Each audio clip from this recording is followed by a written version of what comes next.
It means both, actually. It means that that as the majority of people sees atherosclerosis as the result, let's say, of smoking too much, or being born with an unfortunate high cholesterol gene. Actually, that is not what atherosclerosis is about. Atherosclerosis is a disease of the artery wall that allows for cholesterol to build a plaque. Of course, if you're born with high cholesterol, you're more likely to do that. But if you are born with a defect in your artery wall, you will do that with normal cholesterol. So the majority of heart attacks today come from people whose cholesterol is not bizarrely elevated. It's not the genetic high cholesterol that causes the epidemic of heart attack. It's the predisposition. So what I say to my fellows and residents, for example, is if your artery wall wants to build a plaque, it will build it with low cholesterol, normal sugar, normal blood pressure, and you never smoking and eating the right things, you'll end up in trouble because the artery wall is susceptible, right? On the other side, you can be somebody who's born with low HDL, who grows a belly, who never exercises, who eats whatever it wants, and cholesterol goes up, the sugar goes up, and you don't develop the disease. Why? The artery wall is resistant. If the artery wall is resistant, you will not build it, right? So it sounds good the way I say it, but there is no diagnostic approach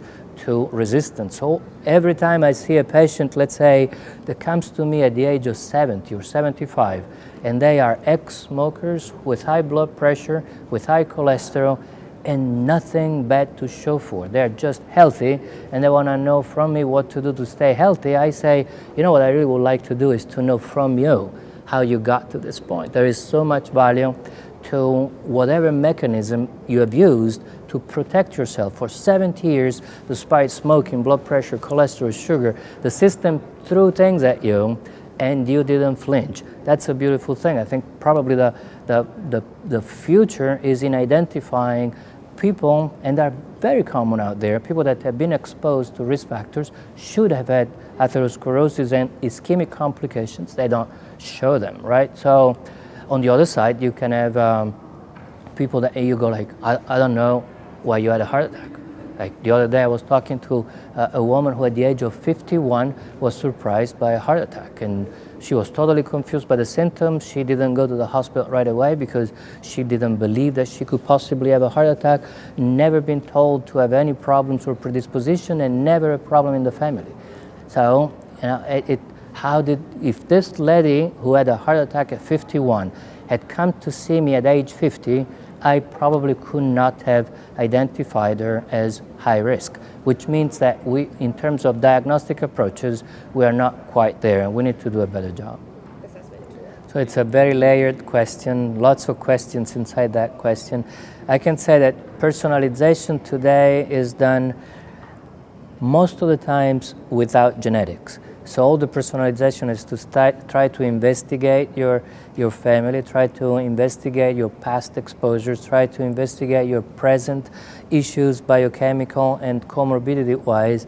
Genetically, we do a few things. Like if you have a cholesterol problem that appears to be inherited, we can do genetic testing to look at 4 genes, very different than looking at the genome in an unbiased approach. Genomic testing is going lower in price, but it's not a test that gives you a number that you interpret. It's a test that gives you trillions of data points. So you need a bioinformatic archival system and evaluation system. So it's not something that will come into practice in 5 years or 10 years. I predict that maybe 50 years, 30 to 50 years before we can say to a patient, let me look at all of your DNA bases and figure out what's wrong with you.